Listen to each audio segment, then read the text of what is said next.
Start करते हैं। देखो कोऑर्डिनेट, तो कोऑर्डिनेट में सबसे पहले तो एक्सिस पता होना चाहिए, 9th में ही पढ़ रखा है ये। तो इसको बोलते हैं कार्टेशियन सिस्टम, समझ गए। तो दो एक्सिस होता है, ये पूरा प्लेनर फिगर हुआ, एक प्लेन है। तो एक्स एक्सिस और वाई एक्सिस चार हिस्सों में बांट दिया, एक प्लेन को चार टुकड़ों में बांटा। अब चार टुकड़े को अब ग्रीक लैंग्वेज में बोलते हैं क्वाड, इसलिए इस चार ये जो चार हिस्से हुए हैं ना, इसको क्या बोलते हैं, क्वाड्रेंट।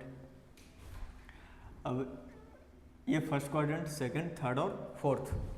अब इनमें पॉइंट्स जो होंगे उसको कैसे कैसे साइन असाइन किया जाता है वो देखो। इधर पॉजिटिव एक्स एक्सिस है तो एक्स पॉजिटिव, ये पॉजिटिव वाई एक्सिस है, इधर निगेटिव वाई एक्सिस और ये निगेटिव एक्स एक्सिस। उसी के अनुसार पॉइंट के कोऑर्डिनेट्स हो जाते हैं। एक्स कोऑर्डिनेट को क्या बोलते हैं, एब्सिसा। वाई कोऑर्डिनेट को ऑर्डिनेट। तो एब्सिसा और ऑर्डिनेट इन सब के साइन क्वाड्रेंट के हिसाब से अलग अलग होगा। एक्स कोऑर्डिनेट क्या है, पॉजिटिव तो पॉजिटिव, वाई भी इसमें पॉजिटिव तो पॉजिटिव, तो पॉजिटिव का वो पॉजिटिव होगा। जब भी पॉजिटिव होगा दोनों के दोनों कोऑर्डिनेट्स, तो वो फर्स्ट क्वाड्रेंट में लाई करेगा पॉइंट। अब सेकंड क्वाड्रेंट में कोई भी पॉइंट होगा तो उसका क्या होगा, एक्स कोऑर्डिनेट निगेटिव होगा, वाई पॉजिटिव होगा। और थर्ड क्वाड्रेंट में दोनों निगेटिव, तो फर्स्ट का सीधा उल्टा थर्ड और सेकंड का सीधा उल्टा फोर्थ हो जाता है। देखो X coordinate positive, Y negative, इसमें जाओ उल्टा कर दो, एक्स कोऑर्डिनेट निगेटिव और वाई पॉजिटिव, तो है ना दोनों एक दूसरे का उल्टा पुल्टा। अब आते हैं टेंथ वाले कोऑर्डिनेट सिस्टम पे।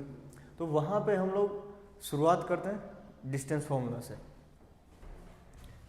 ये रहा डिस्टेंस फॉर्मूला, इसको निकालते हैं कैसे।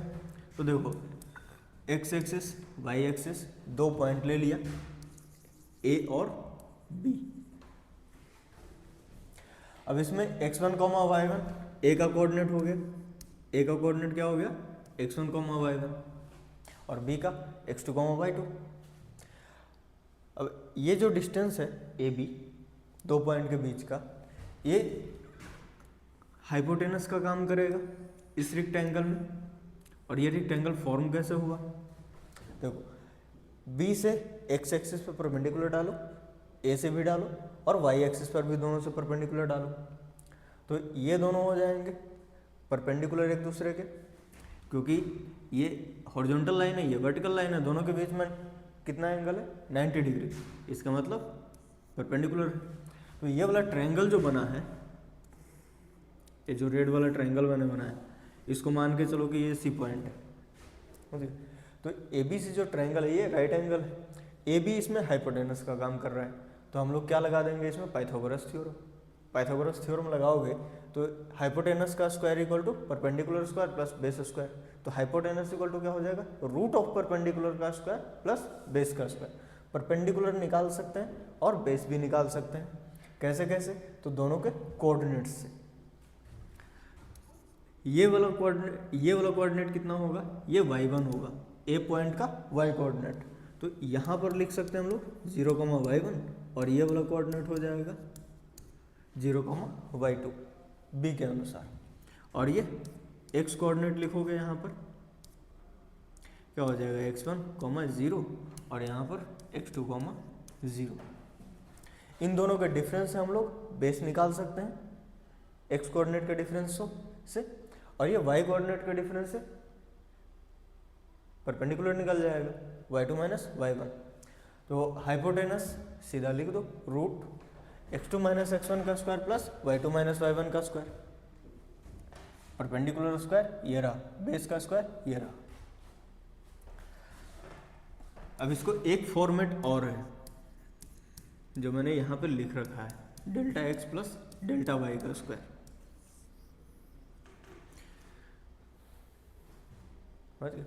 x2 माइनस x1 क्या है, डिफरेंस इन x कोऑर्डिनेट या फिर एब्सिसा, और इसको हम लोग डेल्टा x पढ़ते हैं। ये जो डेल्टा x है, डेल्टा x क्या रिप्रेजेंट कर रहा है, डिफरेंस इन एक्स कोऑर्डिनेट। तो ये जो डेल्टा जो ट्रायंगल का सिंबल लगाया है मैंने, ये क्या है, ये डिफरेंस है। किसमें, तो जो आगे रहेगा ना उसमें डिफरेंस, समझ गए, डिफरेंस इन एक्स कोऑर्डिनेट, यहाँ पे डिफरेंस इन वाई कोऑर्डिनेट, ऐसे पढ़ा जाता है इसको।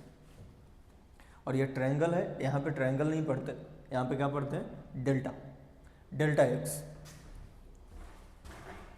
ये पूरा कंप्लीट हो गया डिस्टेंस फॉर्मूला। अब आगे बढ़ते हैं, अब इसका यूज कैसे कैसे करवाएगा, तो किस टाइप का ट्रायंगल है, किस टाइप का क्वाड्रिलेटरल है, इन सब चीज़ों को फाइंड आउट करने के लिए डिस्टेंस फॉर्मूला का यूज करवाते हैं। तो देखो सबसे पहले तो ट्रायंगल की प्रॉपर्टी, तीन टाइप के ट्रायंगल, स्क्लीन, स्क्लीन ट्रायंगल में क्या होगा, तीनों की तीनों साइड अलग अलग, ठीक है, अलग अलग लेंथ के। तो A B is not equal to B C, not equal to A C. अब आइसोसेल्स में कोई भी दो साइड सेम होना चाहिए, A B equal to A C हो जाए, या फिर A B equal to B C हो जाए, या फिर B C equal to A C हो जाए, कोई भी दो पेयर इक्वल हो जाने चाहिए साइड के, तो वो आइसोसेल्स हो जाएगा। इक्विलैटरल ट्रायंगल में यहाँ पे नाम से ही पता चल रहा है, इक्यू, मतलब इक्वल साइड, सारे के सारे इक्वल साइड, समझ गए। तो यहाँ पे A B equal to B C equal to A C, तीनों साइड इक्वल हो जाएंगे। इस पर एक आध क्वेश्चन भी किए जा सकते हैं, जैसे ट्रायंगल में तीनों टाइप के ट्रायंगल का कोऑर्डिनेट लिख करके चेक कर लो। फिर जैसे देखो 2,3, 4,5 एंड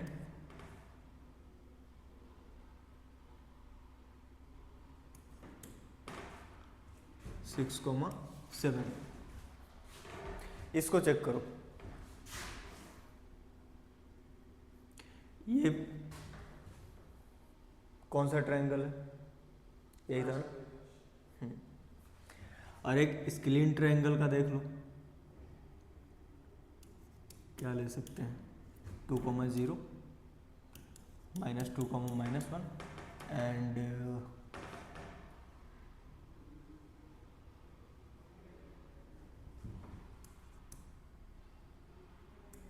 2,1।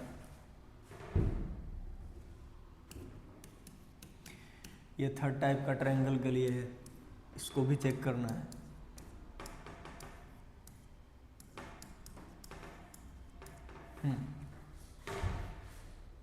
इसमें चेक करो कि ये कौन कौन से टाइप का ट्रायंगल का कोऑर्डिनेट है। Check whether these points form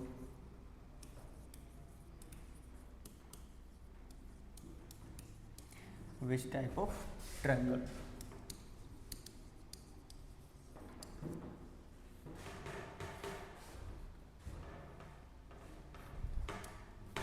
देखो तो पहला जो है 2,3, 4,5 एंड 6,7। तो अगर ऑब्जेक्टिव के व्यू से देखा जाए तो अगर ये पॉइंट का डिफरेंस देख लें, समझ गए, पॉइंट का डिफरेंस देखो तो इसमें डिफरेंस कितना है, 2 का, इसमें भी 2 का, समझ गए। और इधर देखो, इसमें भी 2 का डिफरेंस, इसमें भी 2 का डिफरेंस। जब डेल्टा एक्स और डेल्टा वाई सेम हो गया तब डिस्टेंस भी सेम आएगा। डी को हमको क्या लिखते थे, डेल्टा एक्स का स्क्वायर प्लस डेल्टा वाई का स्क्वायर, समझ गए। जब डेल्टा एक्स और डेल्टा वाई सेम हो गया दो डिस्टेंस के लिए, पहला डिस्टेंस इसमें भी डेल्टा एक्स 2 और डेल्टा वाई 2 और इसमें भी 2 और 2, तो ये दोनों को दोनों डिस्टेंस बराबर हो गए ना। मान लो कि ये 3 पॉइंट है ए बी और सी, तो इसमें ए बी इक्वल टू भी आ जाएगा root of 2 square plus 2 square, कितना, √8, यानी कि 2√2। और बी सी में भी यही लिखोगे, 2 स्क्वायर प्लस 2 स्क्वायर √8, यानी कि 2√2। ए सी वाले में बस ज़्यादा डिफरेंस आएगा। ए सी वाले में क्या आ जाएगा, 6 - 2 4 का डिफरेंस, और यहाँ भी 3 और 7 में 4 का डिफरेंस, तो यहाँ पर 4 स्क्वायर प्लस 4 स्क्वायर आ जाएगा √32, और √32 को 2 इंटू 16 का रूट 4 हो जाएगा, तो इसको 4√2 लिखेंगे। समझ गए? तो बेसिकली ये ट्रायंगल ही नहीं बनेगा, दो साइड का सम तीसरे के बराबर आ जा रहा।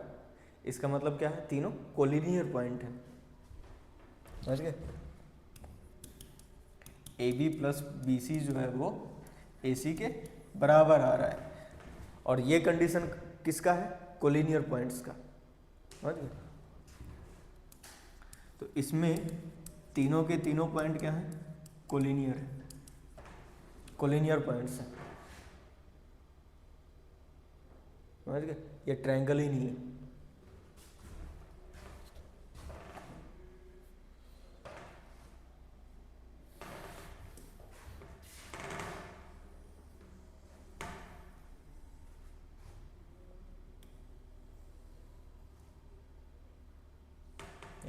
इसका सॉल्यूशन ऊपर रख देता हूँ। अब सेकंड में देखो 2, 0, -2, -1 एंड 2, 1, ये तीन है। अब इन तीनों के बीच में देखते हैं AB, BC और AC, ये तीनों के तीनों अलग अलग आने वाले हैं। ये A है, B है और ये C। तो AB के लिए इन दोनों पॉइंट को देखो, 2 और -2, इनके बीच में डिफरेंस कितना है? 4 का। 2 - -2 यानी कि 2 + 2 4 का स्क्वायर। इन दोनों के बीच में डिफरेंस 1 का, 0 और -1, तो 1 का डिफरेंस होगा, तो +1 का स्क्वायर कर दो, कितना आ जाएगा? √17। 16 + 1 17। अब BC में देखो -2 + 2 4 का डिफरेंस, तो यहाँ पर 4 लिख लिया, और यहाँ पर 1 और -1 यानी कि 2 का डिफरेंस, 1 - -1, तो माइनस माइनस प्लस, 1 + 1 2 हो जाएगा, तो 2 का स्क्वायर। यहाँ पे 16 और 4 20, तो √20 हो जाएगा। अब AC में देख लो, AC में क्या हो जाएगा? 2 और 2 कोई डिफरेंस नहीं, यानी कि 0। 2 और 2 तो सेम ही है ना, तो घटाने पे 0 आएगा। अब 1 - 0 कर दो तो 1, तो 1 का स्क्वायर। अब √1, इसका मतलब 1। अब देखो तीनों की तीनों साइड अलग अलग है ना, तो ये कौन सा ट्रायंगल हो गया? स्क्लीन ट्रायंगल। समझ गए? थर्ड वाला पार्ट, तो थर्ड में है -2, 0, 2, 0 और 0, 2√3। इसमें AB, इसको A मानो, B मानो और C मानो। AB = क्या हो जाएगा? ये तो सीधा सीधा दिख रहा है, 2 - -2 तो 4 हो गया, 4 का स्क्वायर प्लस 0 का स्क्वायर। दो कोऑर्डिनेट अगर सेम हो जाए ना कहीं भी, ये ऑब्जेक्टिव टाइप का अप्रोच हो जाएगा। दो कोऑर्डिनेट अगर सेम हो गया, मतलब दोनों कोऑर्डिनेट कोई भी रहे, y वाला या फिर x वाला, दोनों सेम हो गया, तो बाकी जो बच जाएगा ना कोऑर्डिनेट, उसका बस डिफरेंस निकाल लो, वही डिस्टेंस है, क्योंकि अल्टीमेटली आएगा वही। यहाँ पर देखो डिफरेंस कितना है? 4, ये 4 ही आ जाएगा। देखो √4² यानी कि 4, √4² कितना आ गया? 4 आ गया। तो जो डिफरेंस होता है ना वही आ जाता है। जब भी कोई भी कोऑर्डिनेट सेम हो जाए, कोई भी y कोऑर्डिनेट सेम हो गया दोनों में, दोनों पॉइंट का, तो x कोऑर्डिनेट का डिफरेंस आ जाएगा डिस्टेंस, और x कोऑर्डिनेट सेम हो गया तो y कोऑर्डिनेट का डिफरेंस हो जाएगा डिस्टेंस। AB हो गया। अब BC निकाल लेते हैं, तो BC में देखो x कोऑर्डिनेट में 2 का डिफरेंस, y कोऑर्डिनेट में 2√3 का डिफरेंस, तो 2√3 का स्क्वायर कर लो। 4 प्लस, देखो 2 का स्क्वायर 4 और √3 का 3, तो 4 × 3 12 हो जाएगा, तो 4 + 12, और ये हो जाएगा 16 के बराबर, यानी कि ये भी 4 आ गया। फिर अब AC में भी सेम पैटर्न है। x कोऑर्डिनेट में कितना का डिफरेंस? 2 का, 0 - -2 2, तो 2 स्क्वायर, और y कोऑर्डिनेट में 2√3 का ही डिफरेंस है। तो वापस इसको कैलकुलेट करेंगे क्या? नहीं, सीधा सीधा सेम दिख रहा है, BC की तरफ, तो AC और BC बराबर, यानी कि ये भी 4 ही आएगा, तो तीनों के तीनों साइड इक्वल हो गए। तो इसका मतलब ये कौन सा ट्रायंगल हो गया, इक्विलैटरल ट्रायंगल हो गया।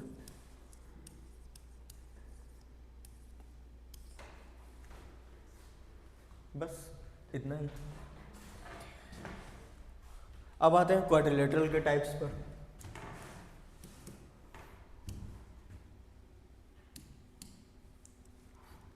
नहीं, टाइप्स है ना, तो क्वेश्चन है पहले क्वाड्रिलेटरल।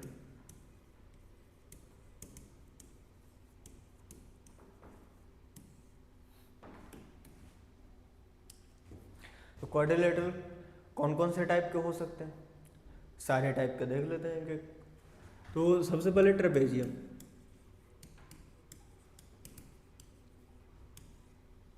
ट्रेपेजियम का क्या क्या कंडीशन होता है, तो एक ट्रेपेजियम बना लो जिसमें 2 साइड पैरेलल हों और 2 अनपैरेलल।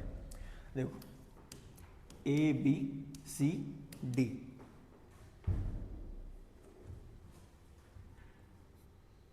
तो ट्रेपेजियम हम लोग ऐसे पहचान नहीं सकते, डिस्टेंस फॉर्मूला से नहीं पहचान पाएंगे, क्योंकि इसमें सारे के सारे साइड अनइक्वल होते हैं, समझ गए, ऑल साइड्स आर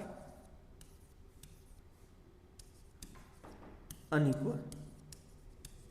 ये तो जनरल क्वाड्रिलेटरल में भी हो सकता है, ये सारे के सारे साइड अनइक्वल होगा, तो ये जनरल क्वाड्रिलेटरल भी तो हो सकता है भाई, हो सकता है ना।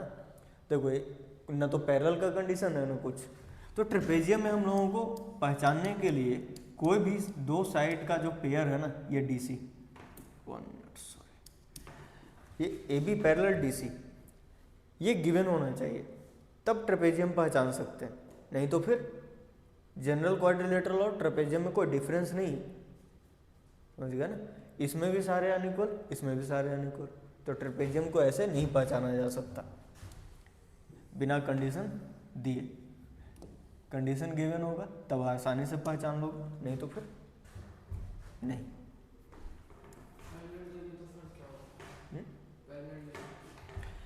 पैरेलल, जब ये दोनों साइड पैरेलल हो गए तो इसको ट्रेपेजियम बोलते हैं, लेकिन जब सारे के सारे साइड न तो पैरेलल हैं और न ही इक्वल हैं कोई आपस में, तब ये सिंपल क्वाड्रिलेटरल है, समझ गए।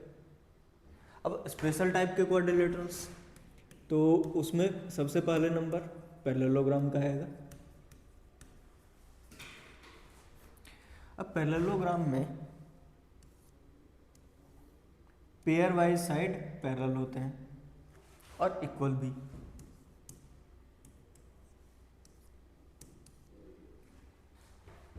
देखो तो इसमें पेयर वाइज इक्वलिटी होती है, AB इक्वल टू CD हो जाएगा और AD इक्वल टू BC हो जाएगा, तो 4 पॉइंट अगर गिवन हो तो उसमें हम लोग चारों डिस्टेंस निकालेंगे, और अगर उन डिस्टेंस में इक्वल इक्वल का पेयर बन जाए, समझ गए, जैसे AB इक्वल टू CD हो गया और AD इक्वल टू BC हो गया, समझ गए, इक्वल इक्वल डिस्टेंस का पेयर बन जाए, जैसे फॉर एग्जांपल 5 5 और 7 7, इस तरह का पेयर बन गया ना, 4 डिस्टेंस निकाला और चारों इस तरह से आ गए, समझ गए, 5 5 का पेयर बन गया, 7 7 का पेयर बन गया, तो ये पैरेललोग्राम होता है, समझ गए। इस टाइप का पेयर बन जाना चाहिए, ये एग्जांपल के तौर पे मैंने बताया। तो पैरेललोग्राम का पहचान डिस्टेंस फॉर्मूला से ऐसे कर लेना है। अब पैरेललोग्राम में एक और प्रॉपर्टी होती है कि इसके जो डायगोनल है ना, एक दूसरे को बाइसेक्ट करते हैं, समझ गए। पैरेललोग्राम में डायगोनल्स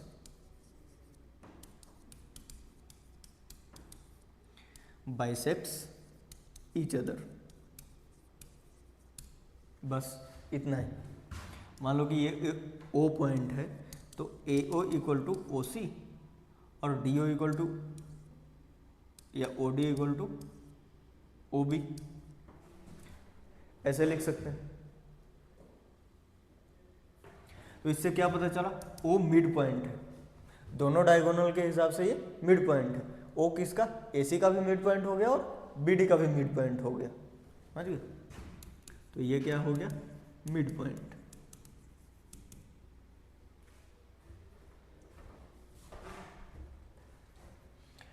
अब पैरेललोग्राम का ही स्पेशल केस होता है रेक्टेंगल।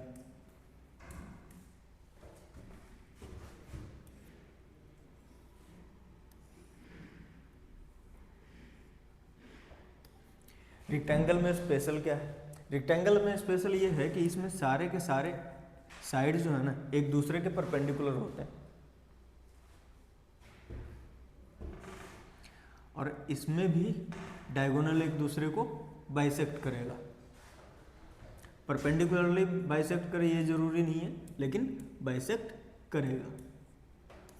तो रेक्टेंगल और पैरेललोग्राम का दोनों का डिस्टेंस फॉर्मूला के हिसाब से सेम अप्रोच है, समझ गए। रेक्टेंगल में स्पेशल चीज़ क्या है कि उसमें सारे के सारे साइड जो हैं एक दूसरे को परपेंडिकुलरली कट करते हैं, या 90 डिग्री एंगल होगा सारे साइड के बीच में आपस में।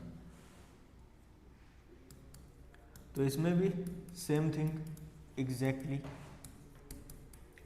ए B equal to C D और A D equal to B C, all angles are equal, all angles are equal to 90 degree. सारे एंगल बराबर हैं और कितने कितने हैं? 90 90 हैं, क्योंकि क्वाड्रिलेटरल में चारों का सम 360 होता है। 360.4 कर दो तो 90 डिग्री आ जाएगा। और हाँ, ये O जो है परपेंडिकुलर नहीं, O जो है वो इन सब का मिड पॉइंट है। O is mid point of BD and AC, diagonal के मिड पॉइंट। तो इसको और क्या लिख सकते हैं?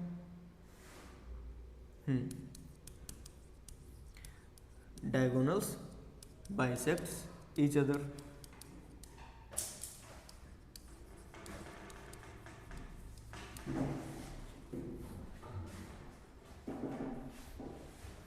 ये 3 टाइप का हो गया। अब कुछ और बचा हुआ है, रोम्बस। रोम्बस भूल गए? रोम्बस और स्क्वायर।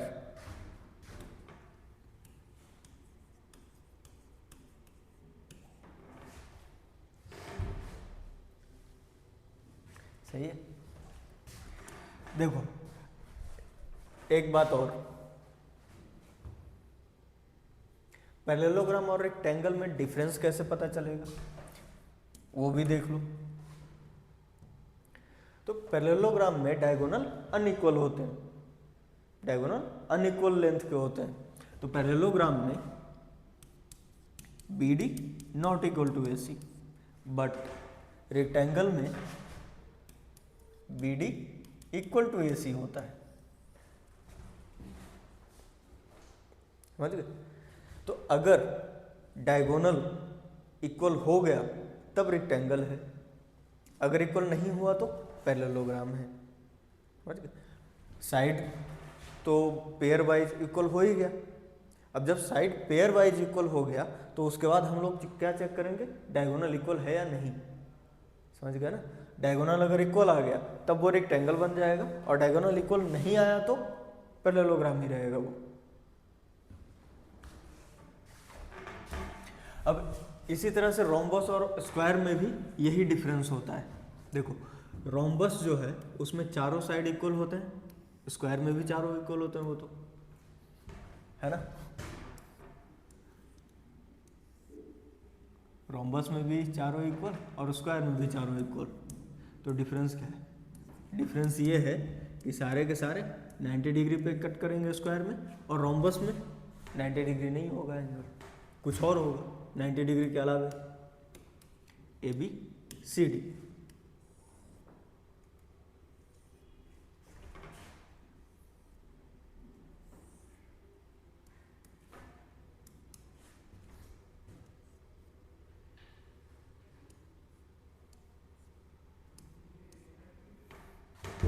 और एक और स्पेशल प्रॉपर्टी देखो,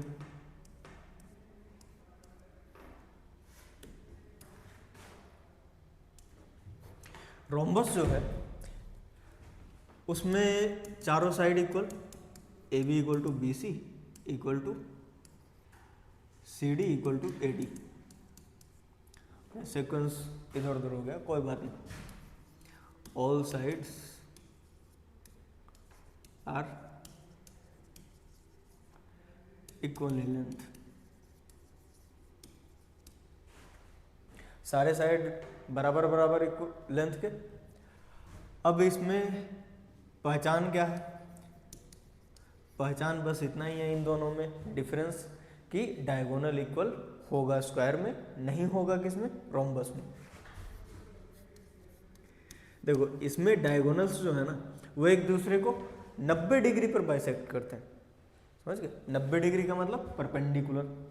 तो diagonals are perpendicular bisector of each other. पूरा कैसे लिखेंगे? Perpendicular bisector of each other, समझ गए?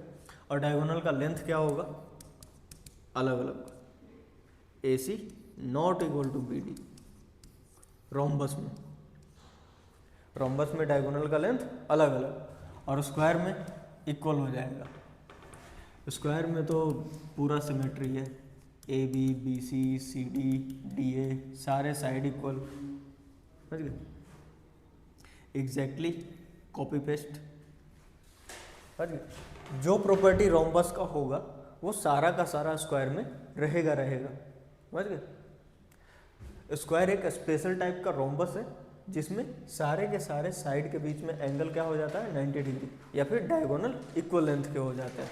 बस ऐसे भी इसका डेफिनेशन लिख सकते हैं। Square is a special type of rhombus in which all sides are perpendicular to each other.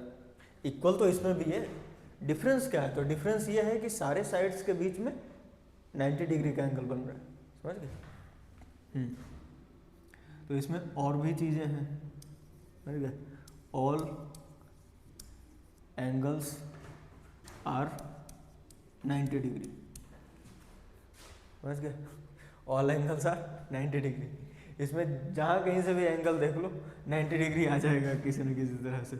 ये देखो साइड के बीच में एंगल, डायगोनल्स के बीच में एंगल, वो भी 90 है, समझ गए?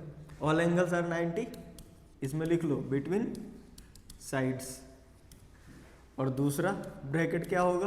Between diagonals also. इसमें भी diagonals are perpendicular bisector of each other. Diagonals are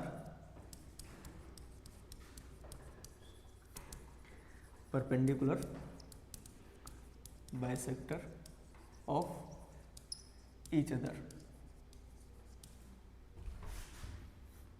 और डायगोनल का लेंथ भी इसमें सेम होगा।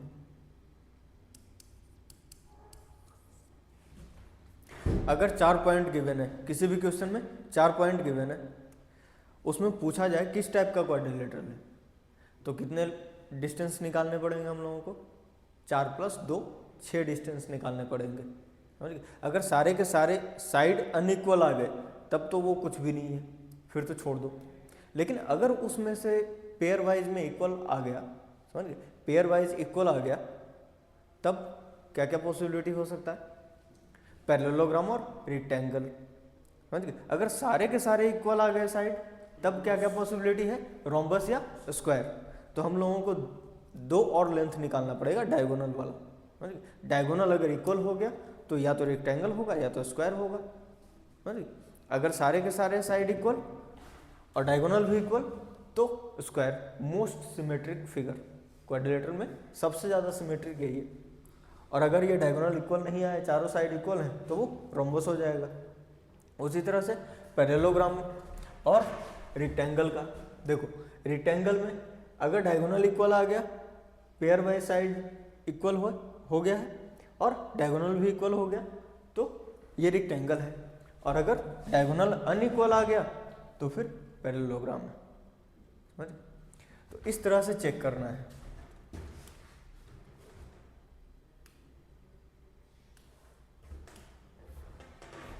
तो डिस्टेंस फॉर्मूला पर इतना ही बनता है, समझ गए? वो बुक में है, वो सोल्व करके देखना। अब आते हैं सेक्शन फॉर्मूला पर। इसमें दिक्कत है ज़्यादा, कोई नहीं, देखो सेक्शन फॉर्मूला।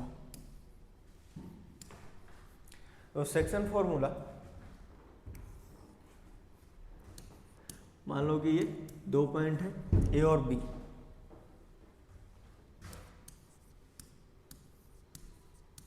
x1, y1, ये x2, y2 बी पॉइंट। एक तीसरा पॉइंट है सी, x, y, जिसका कोऑर्डिनेट है, जो ए और बी को m/n रेशियो में डिवाइड कर रहा है। समझ गए?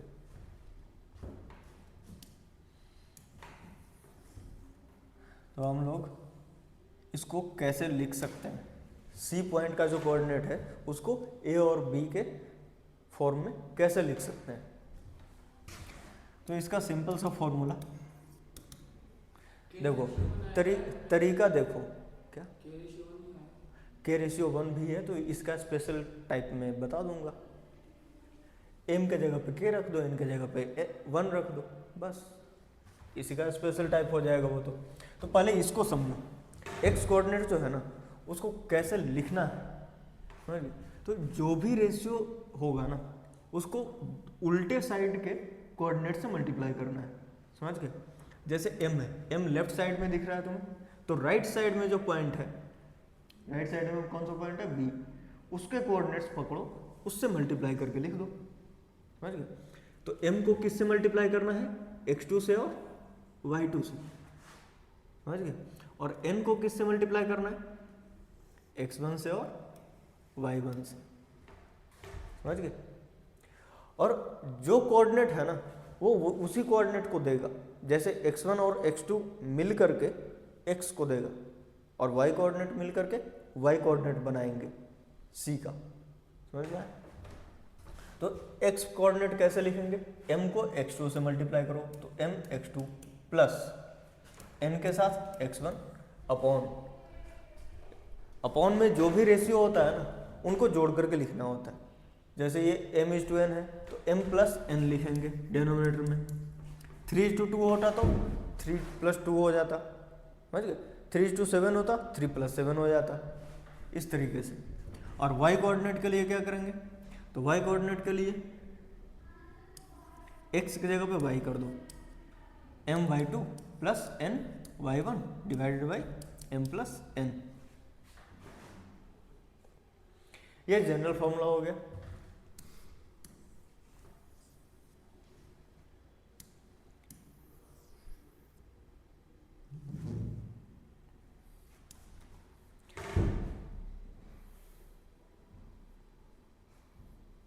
इसका यूज कब करेंगे हम लोग? इसका यूज तब करेंगे जब हम लोगों को रेशियो गिवन हो, 2 पॉइंट गिवन हो और पॉइंट फाइंड आउट करना हो। समझ गए? इसका यूज कब करते हैं? जब पॉइंट फाइंड करना होता है। समझ गए? और जब रेशियो फाइंड करना हो, तीनों पॉइंट गिवन हो और रेशियो फाइंड करना हो, तब क्या करेंगे? तब k/1 का यूज करेंगे। हाँ, जब रेशियो फाइंड करना होता है ना, ये कब अप्लाई करेंगे हम लोग? To find point. समझ गए ना? Which divides 2 point in a ratio, 2 points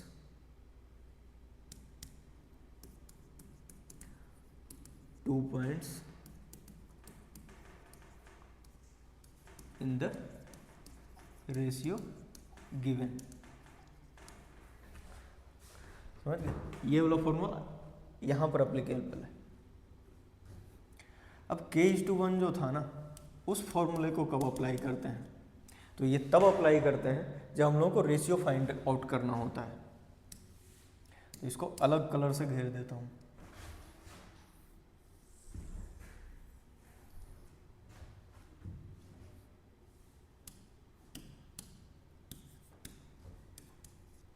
A, B, x1 comma y1, ये x कॉमा y है C पॉइंट, और ये x2 कॉमा y2 है। समझ गए? अब देखो ये क्या, x comma y general point है, x कॉमा y। वैसे ये तीनों के तीनों पॉइंट गिवन होंगे। समझ गए? इसमें क्या कंडीशन रहेगा, तो क्वेश्चन इस टाइप का रहेगा, ये तीनों के तीनों पॉइंट गिवन होंगे, A B C are given.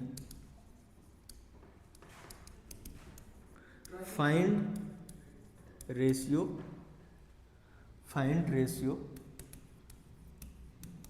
in which C divides AB। क्या नहीं, ट्राई सेक्शन का अलग कंडीशन, वो तो एक स्पेशल कंडीशन है, इसी का स्पेशल कंडीशन है। देखो जब रेशियो फाइंड आउट करना होता है तो इसको अप्लाई कर देते हैं। तो इसका फॉर्मूला भी लिख लो। इसका फॉर्मूला कैसे लिखोगे, तो x इक्वल टू, देखो जहाँ जहाँ पर mn है ना, वहाँ वहाँ पर k और 1 आ जाएगा। तो देखो इसमें k x2 प्लस 1 इंटू कुछ भी करोगे तो वही रहेगा, तो 1 इंटू x1, तो यहाँ पर k x2 x1 अकेला, और डिनोमिनेटर में k प्लस 1 हो जाएगा। और y कोऑर्डिनेट के लिए क्या लिखेंगे, k into y2 plus y1 divided by k plus 1।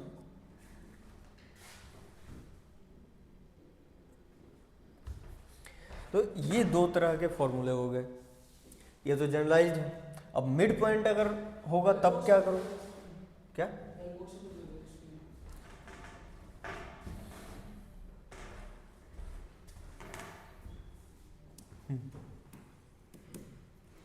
देखो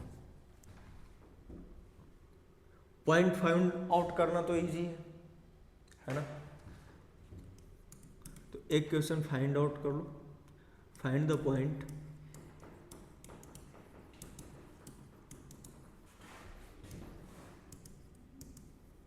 which divides 2, 3 and 7, 12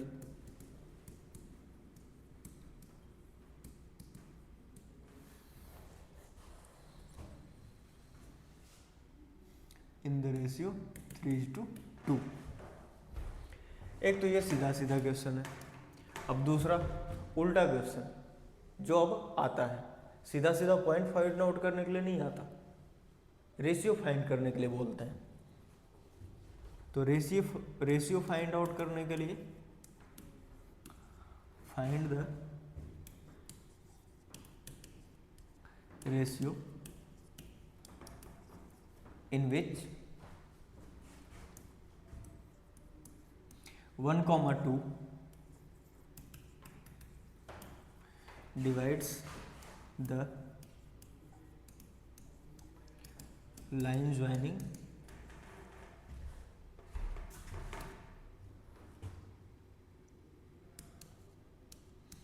-2, -1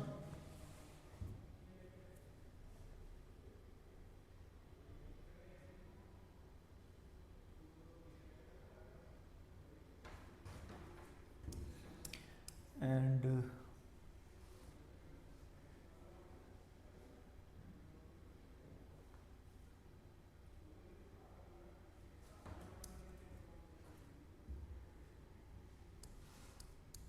7,8।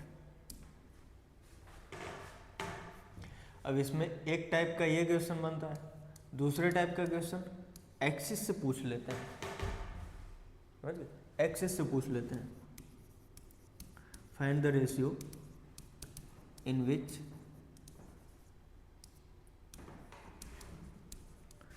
y axis divides the line joining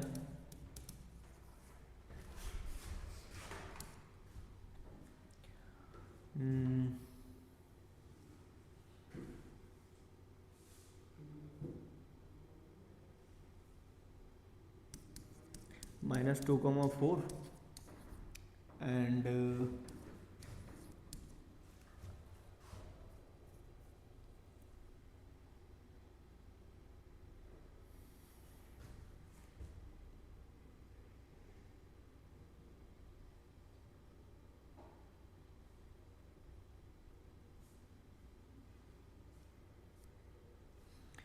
eight comma 9।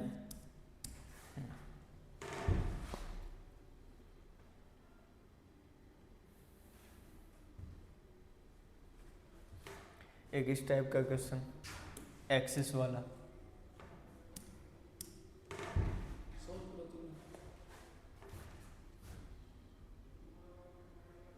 तो देखो सबसे पहले पहला क्वेश्चन में रेशियो पूछ रखा है, नहीं रेशियो पूछ नहीं रखा, पॉइंट पूछ रखा है। रेशियो गिवन है 2,3, 7,12 और रेशियो क्या है 3:2। समझ गए? तो देखो दो पॉइंट गिवन है ना, तो दोनों पॉइंट को इस तरह से लिख लो और 3:2 भी लिख लो और तीसरा पॉइंट बना लो। अब ऐसे रफ स्केच बनाते हैं तो हम लोगों को आसानी होती है समझने में कि किसको किधर से मल्टीप्लाई करना है। समझ गए? जैसे जैसे लिखा हुआ है ना वैसे वैसे लिख दो। 2,3 पहले था, 3 लेफ्ट साइड में लिखो, 3:2 है ना, तो 3:2 पहले कौन 2:3 और बाद में 7:12 तो 2,3 7,12 और 3:2 रेशियो। अब यहाँ पे x, y मान लो अननोन पॉइंट जो हम लोगों को फाइंड करना है। तो x इक्वल टू क्या लिखेंगे 7 × 3, तो 3 × 7 लिख दिया। फॉर्मूला ही कर रहा हूँ।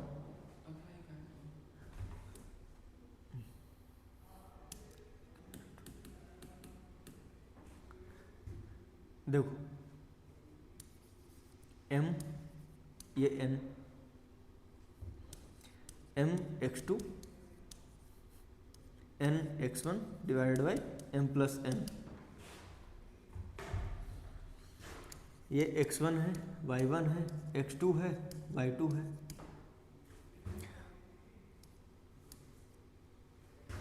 तो देखो m हो गया 3 और x2 हो गया 7, तो बस वैल्यू पुट कर लो 3 × 7 plus 2 × 2 divide by 3 + 2 y equal to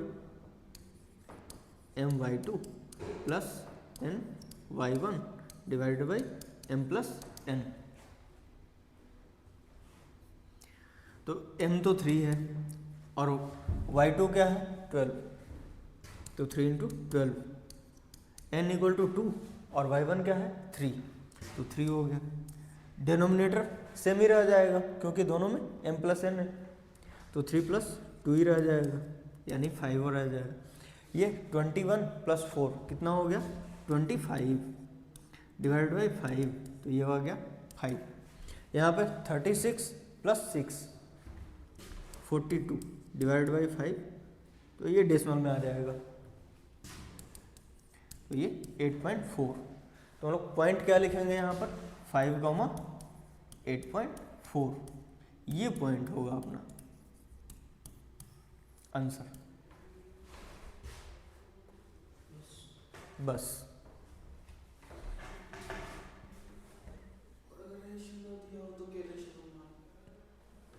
हाँ, ये क्वेश्चन नंबर 2 जो है इसका A और B पार्ट। इसको नेक्स्ट स्लाइड पे कर लेते हैं। देखो क्वेश्चन नंबर 2 A पार्ट।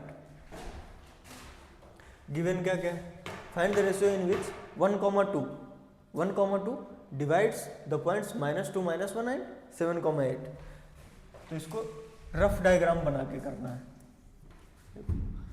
बीच में 1,2 था कहीं पर और दोनों पॉइंट हैं -2, -1 और 7,8। ये गिवन है A, B, C का कोऑर्डिनेट तो गिवन ही है। तो रेशियो फाइंड आउट करना है। रेशियो को हम लोग k:1 मान लेते हैं। रेशियो k:1 है, 1,2 तो पॉइंट का कोऑर्डिनेट है, समझ गए।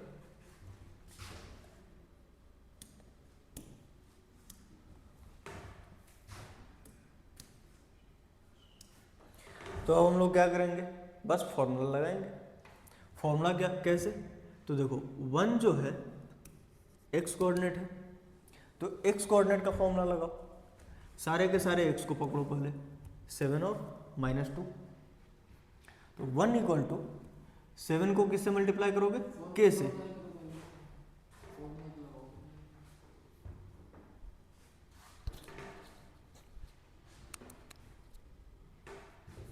फॉर्मूला वहां पर लिखना नहीं होता,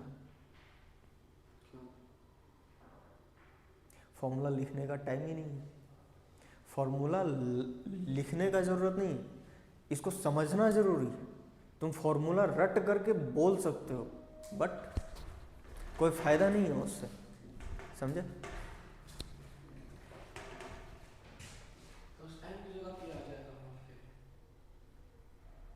m की जगह k है और n की जगह 1 है,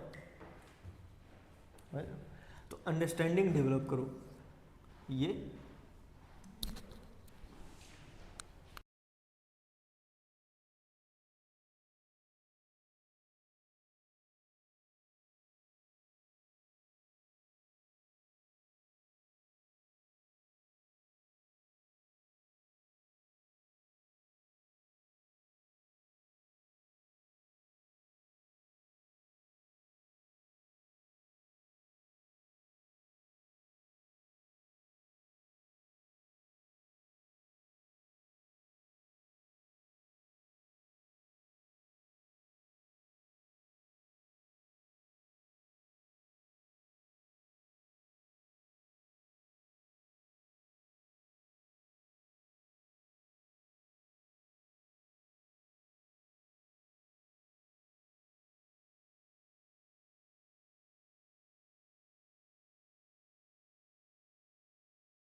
देखो मिड पॉइंट फॉर्मूला, तो मिड पॉइंट फॉर्मूले में ज़्यादा कुछ नहीं, एम और एन दोनों के दोनों 1 1 हो जाएंगे, समझ गए ना।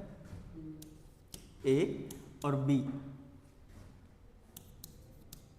x1 y1 और b का कोऑर्डिनेट होगा x2 y2।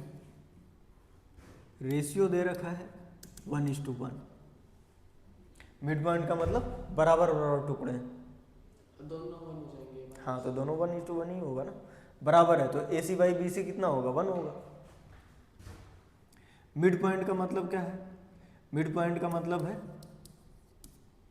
कि AC = BC है, और अगर AC = BC है तो AC बाई BC कितना हो गया, 1:1, समझ गए। तो रेशियो क्या लिखोगे, 1:1। तो हम लोग वो जो फॉर्मूला था m और n का, उसमें m और n 1 1 रख सकते हैं, आराम से रख सकते हैं। तो x = mx2, m भी 1 है और n भी 1 है, तो सब 1 1 हो जाएगा, मतलब x2 + x1 डिवाइडेड बाई 1 + 1, समझ गए, क्योंकि m और n दोनों 1, m भी 1 और n भी 1 हो जाएगा ना, x2 + x1 डिवाइड बाय 2। तो और क्या, बस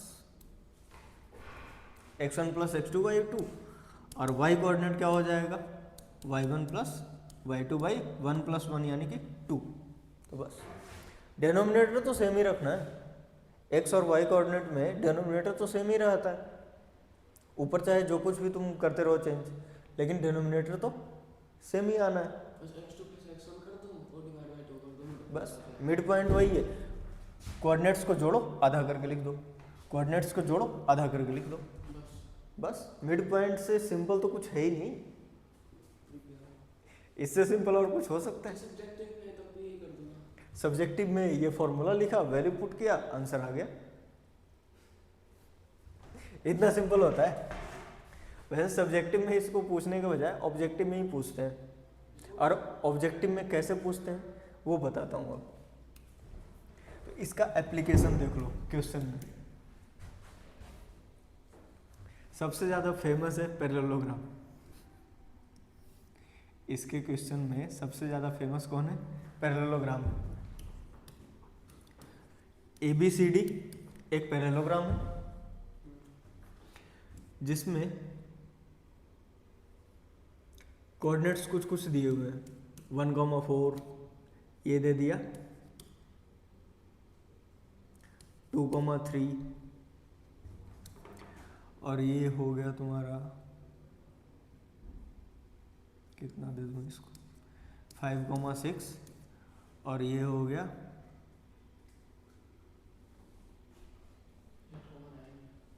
नहीं ऐसे काम नहीं चलेगा, डिस्टेंस भी तो इक्वल होना चाहिए। फोर्थ पॉइंट तो हम लोग खुद से निकाल सकते हैं ना, तो इसको x, y मान लो या फिर PQ मान लो, हाँ b, हाँ ये कुछ वेरी करा देगा, समझ गए। तो इसको m, n मान के चलो, और इसमें लिखा हुआ रहेगा find m and n, objective में लिखा रहेगा m और n का वैल्यू, समझ गए।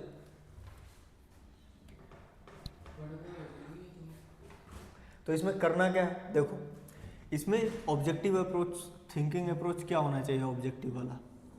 ऑब्जेक्टिव अप्रोच क्या है, तो ध्यान से देखो, डायगोनल जो है उनके मिड पॉइंट तो सेम ही रहेंगे, है ना। तो देखो A और C इन दोनों को जोड़ करके आधा करोगे, वो D और B के जोड़ करके आधा करने पे आना चाहिए। 3, 5। अभी पूरा लिख नहीं रहा हूँ मैं, अभी समझा रहा हूँ। देखो इसका जो कोऑर्डिनेट है उसको कैसे लिख सकते हो, 1 + 5/2 AC के हिसाब से लिख रहा हूँ, AC वाला कोऑर्डिनेट पकड़ो, 6 + 4/2। अब BD के अनुसार लिखो, तो BD के अनुसार क्या लिख सकते हैं, 2 + m/2, m + 2/2 हो गया, और n प्लस 3/2 हो गया, लिख सकते हैं ना। अब देखो ये दोनों के दोनों सेम ही होने चाहिए, बिल्कुल होने चाहिए। अब देखो नीचे तो 2 2 है, तो इसका मतलब क्या हुआ, इन दोनों का सम क्या है, इन दोनों का सम और इन दोनों का सम बराबर होना चाहिए, होना चाहिए ना। बिल्कुल। तो यहां पर देखो 5 1 6, ये कितना है 2 + m, इसका मतलब इन दोनों को जोड़ करके इसको घटा दें तो वो निकल जाएगा। 5 + 1 = 2 - 7। यही कर रहे हैं ना यहाँ पर, 6 = m + 2, तो m = क्या होगा 6 - 2। तो इसे 5 + 1 ÷ 2 है तो 3 आ गया, तो m की जगह 3 रख दो। m की जगह 3 क्यों रख दो, m + 2/2 = 1 + 5/2 लिखोगे, समझ गए। नीचे अगर डिनोमिनेटर देखा जाए तो सेम है 2 2, तो ये कैंसिल कर दो क्योंकि उधर जा करके मल्टीप्लाई होकर के कैंसिल करोगे, तो सीधा सीधा उड़ा दो। इसका मतलब है कि डिनोमिनेटर अगर बराबर है तो न्यूमरेटर भी बराबर होना चाहिए ना, अगर दोनों सेम पॉइंट है तो यही चीज़ समझा रहा था, समझ गए। कुछ और डिनोमिनेटर 3 4 हो गए। मिड पॉइंट में 3 4 होगा, नहीं होगा ना, पैरेललोग्राम का मिड पॉइंट है तो उसमें 3 4 तो हो ही नहीं सकता, वो जब आएगा तब इक्वेट करके देख लेंगे। मतलब हर बार इक्वल होगा डिनोमिनेटर। हाँ, ये पैरेललोग्राम में हमेशा 2 ही आने वाला है, पैरेललोग्राम ले लो, रोम्बस ले लो, या फिर स्क्वायर ले लो, रेक्टेंगल ले लो, चारों में मिड पॉइंट वही रहेगा, डिवाइड बाई 2 ही रहेगा ना मिड पॉइंट के फॉर्मूले में, वो थोड़ी चेंज हो जाएगा। तो इसमें हम लोग क्या करते हैं, कोऑर्डिनेट्स को जोड़ो और बराबर कर दो। तो सिंपल सा ट्रिक क्या है, 5 1 6, इधर भी 6 होना चाहिए तो m = 4 हो जाएगा, समझ गए। m = क्या हो जाएगा 6 - 2 यानी 4, m + 2 = 6 और यहाँ से m = 4 आ गया घटा करके। अब n का देखो तो n + 3 किसके बराबर हो जाएगा, 6 + 4 यानी कि 10 के बराबर। m 4 आएगा नहीं 7 आ जाएगा ना, 10 - 3 कितना होता है 4 या 7। m बोल रहा हूँ। अच्छा m तो 4 ही आएगा, m 4 है और n कितना है 7, समझ गए।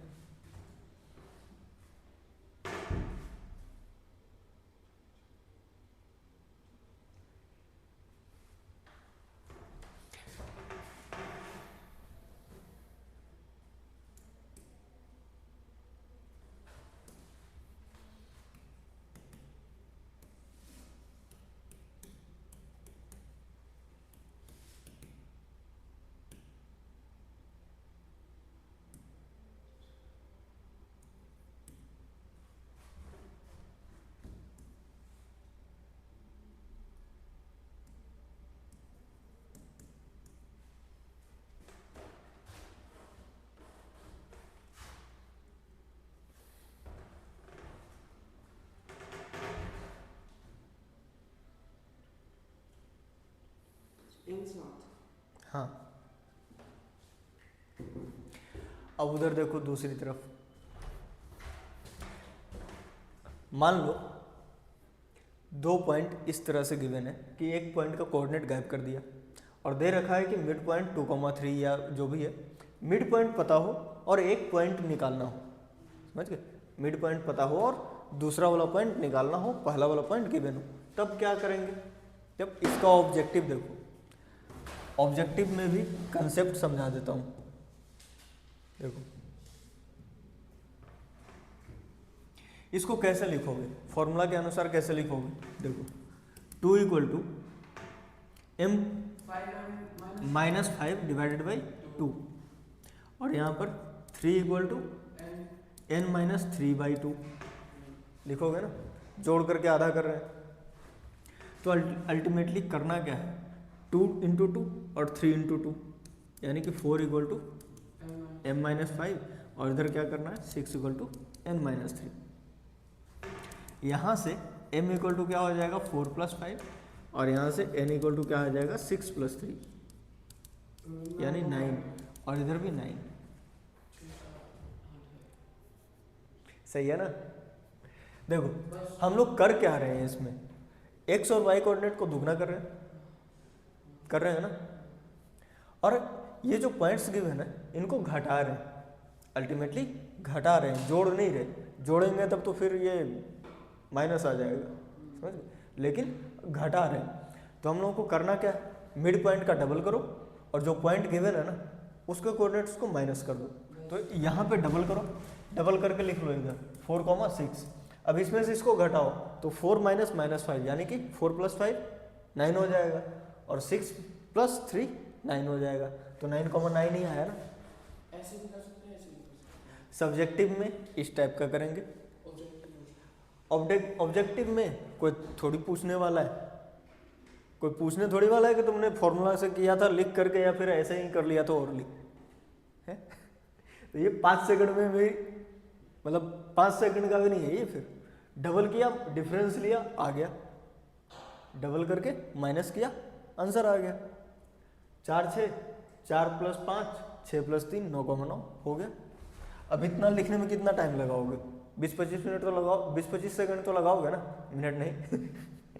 ये देखो, और इसमें क्या है, ओरली डबल किया, माइनस किया, खत्म, 5 सेकंड के अंदर आंसर। वाले में लेफ्ट से, राइट वाले में राइट से। इसमें तो लेफ्ट राइट का चक्कर ही नहीं है, मिड पॉइंट है ना। 5 + 4 हाँ अच्छा, ये ऑर्डिनेट और ऐसा, हाँ तो वो तो एक्स का एक्स से ही करोगे ना।